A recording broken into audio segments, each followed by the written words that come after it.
Hey everybody, it's me, Rumi, the comic book poser. I'm here today to welcome you to Enter the Poserverse. It's Tuesday, so you know what that means. I'm excited to talk about the holiest of high holy days, the real new comic book day, coming up this Wednesday on the 20th of October? That sounds about right. I still COVID brain. So see what I'm picking up, and I think that you should read along with me. You'll check it out after this. Hey, little girl, did you want to know a secret? I got 5 on it. 5, 1, 2, 3, 4. All right, 2 quick announcements. Number 1, check out my friends who are going to hold it down on Shop Talk this Thursday night at 9:30 p.m. Central, when I'm not able to make it because I got to deal with parent-teacher conferences, where I'm going to read this entire short box of contemporary X-Men comics that have been sitting here behind me for a while, so I'm going to be caught up. Number 2, thank you everybody who helped us hit that 1,100 subscriber giveaway mark. When we hit 1,250, we are going to give away this Spider-Man Blacklight Funko Pop and t-shirt combo in a 2 tubby because I bought it for me. If you're smaller than 2XL, then it's a sleep shirt or something that shows off them features. But got some value to it. Wanted to pay it forward to everybody who has been super supportive of the channel, and I still am baffled that a lot of y'all watch me mumble about whatever it is that I talk about. So we'll get there when we get there. But thank y'all for helping me with the voyage. So without further ado, let's talk books. So I think number 1 starts with an asterisk. First on my list from Image Comics is Ant number 1. Last week on Shop Talk, AM shared with me an email that Image sent out to shops that not everybody is getting this book this week. So some of y'all might get it, some of y'all might not. If you don't get it this week, you will get it next week. That there's been some kind of printing delay, so I'm going to put this book on a pause for a week or 2 to talk about so I don't spoil it, and hopefully I remember that if I get it and want to talk about it in my picks of the week. Next, 2 Batman books. Number 1 from DC is straight up Batman 115. We get part 4 of Fear State. I've been enjoying seeing how everything is slowly shaken out apart this arc. Especially in looking at how Miracle Molly now may rise from some sort of villainous status to an anti-hero. I'm intrigued. And then we get Batcat number 8, which this hands down is the darkest cover we've seen for all of these books.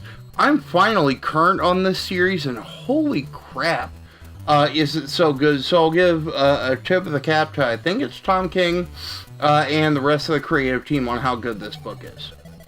Next, we get a double dose of Aftershock. First up is Beyond the Breach number 4.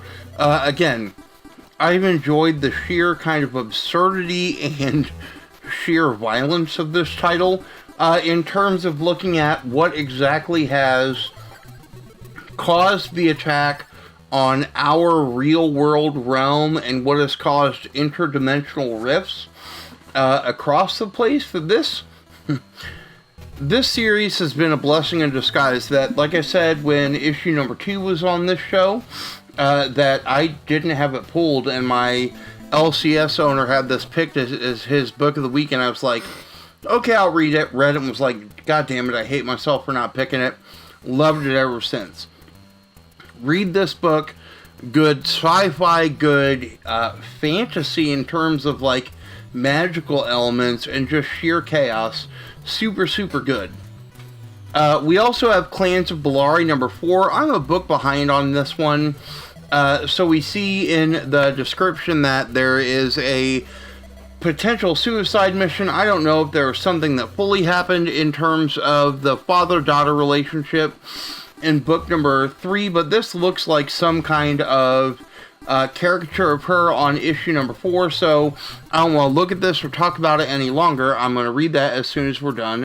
Next up from Dark Horse, we get Critical Role, Tales of Exandria, the Bright Queen, Number 1. Correct me if I'm wrong, chat, but I think this is the first Critical Role comic about the Mighty Nine campaign, telling the story of what is happening on the Kryn Dynasty or the Jorhassian part. That I think everything else that has come up to this point has been the Vox Machina campaign. So if you hopped in on Critical Role Campaign 2 like I did and binge-watched the shit out of it and are going absolutely crazy because October 21st is the debut of Campaign 3, then I'm excited to check this out. And I'll be watching Campaign 3 at parent-teacher conferences if you come in early. I also might miss parts of Shop Talk to watch Campaign 3 because I'm a critter. I caught up late. I'm sorry. You D&D people were right. I was wrong. I love it. Critical Role did it to me.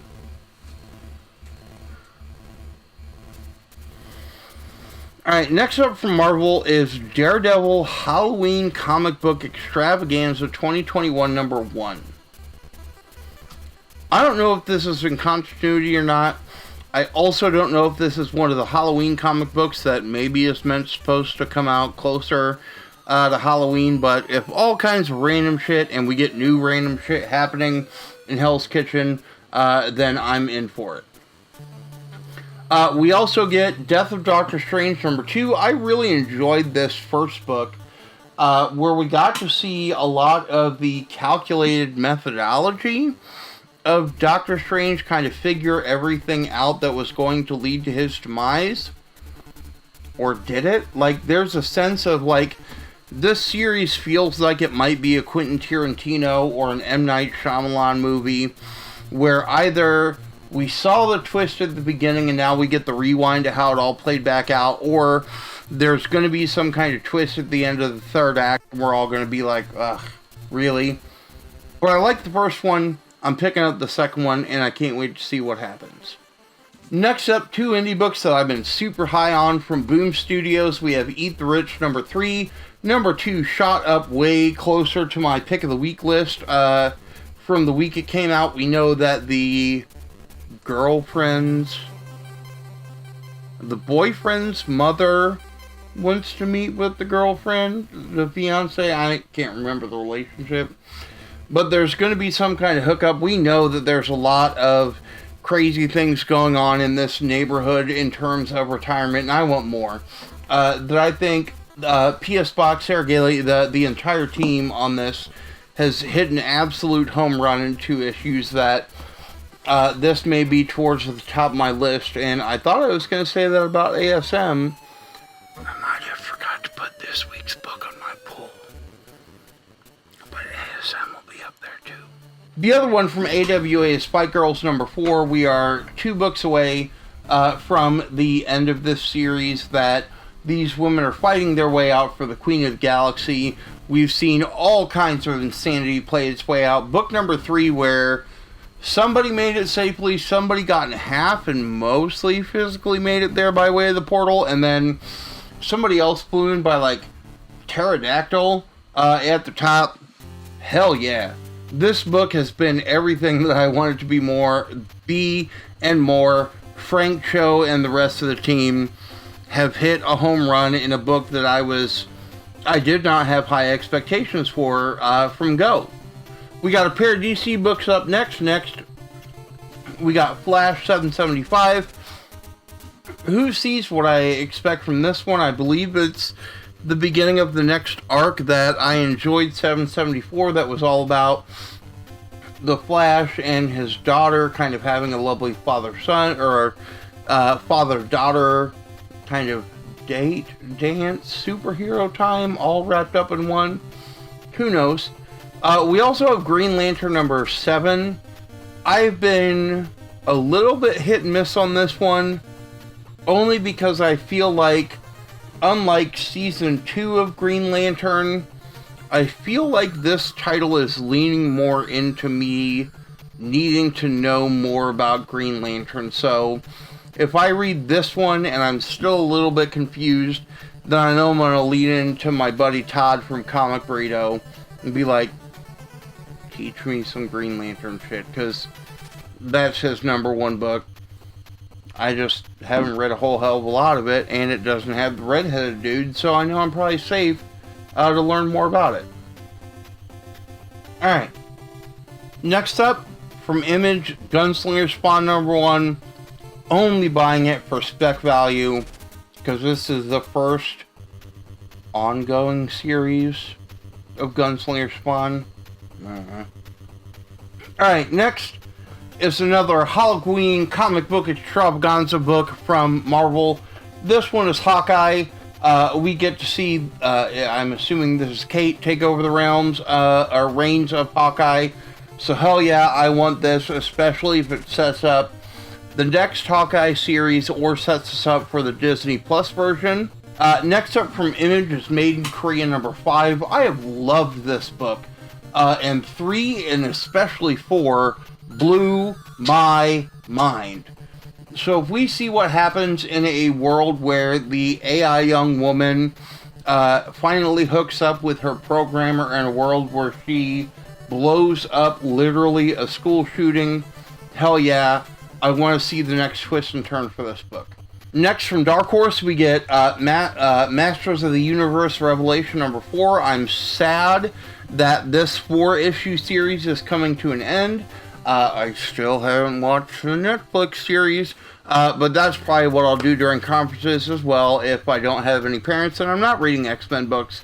But it's been good in the first 3.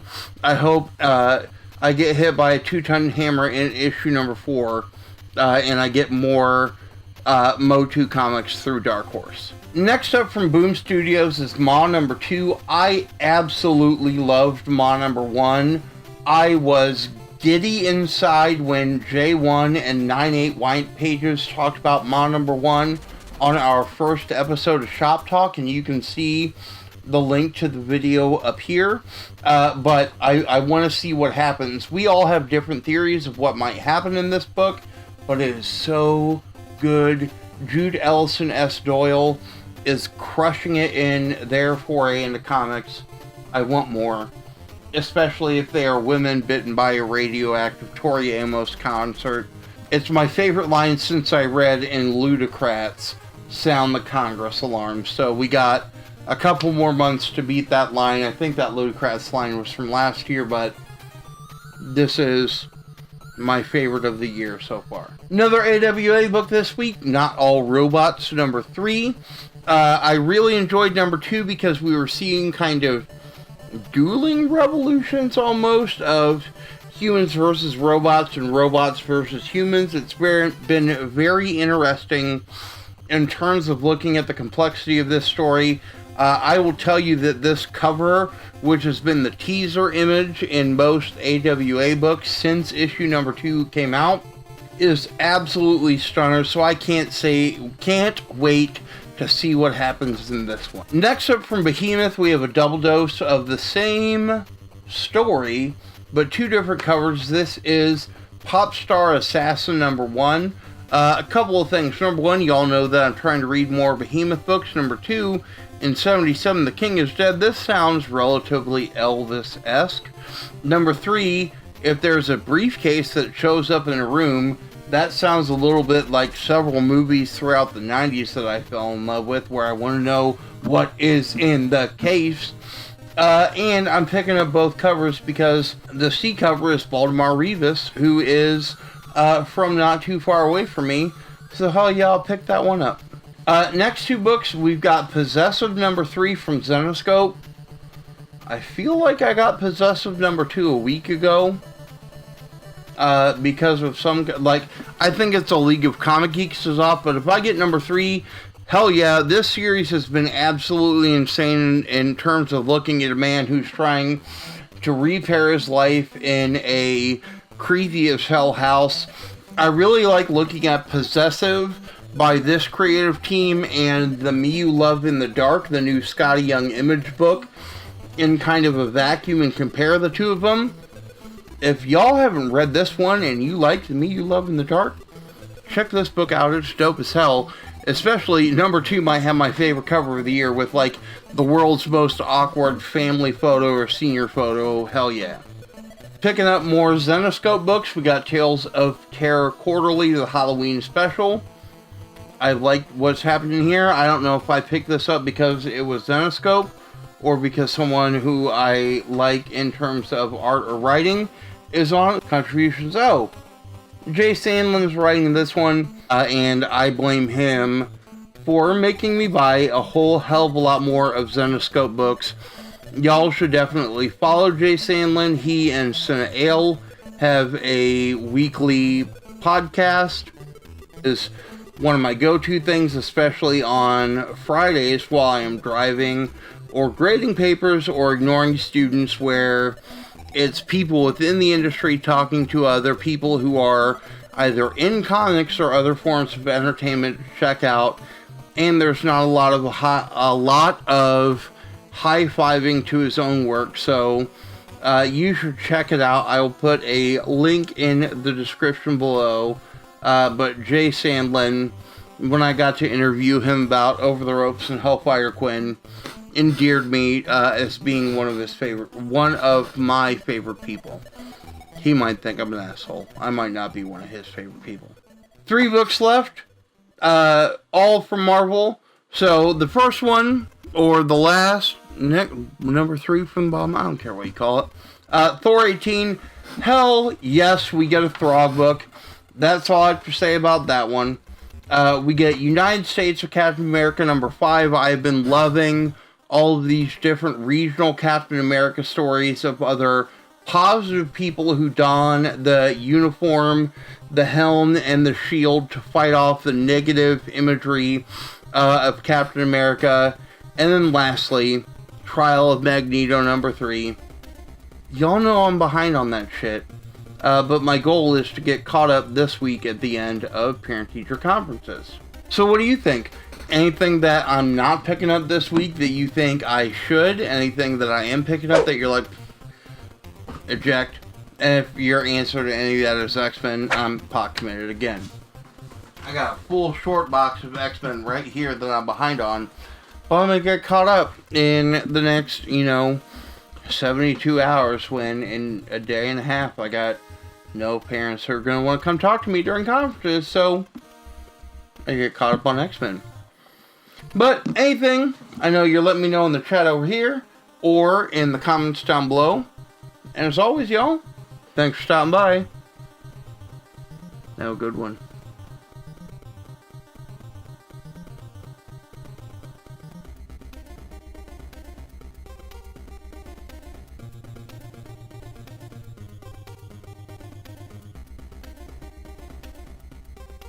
Hey, little girl, did you want to know a secret? I got 5 on it. 5, 1, 2, 3, 4.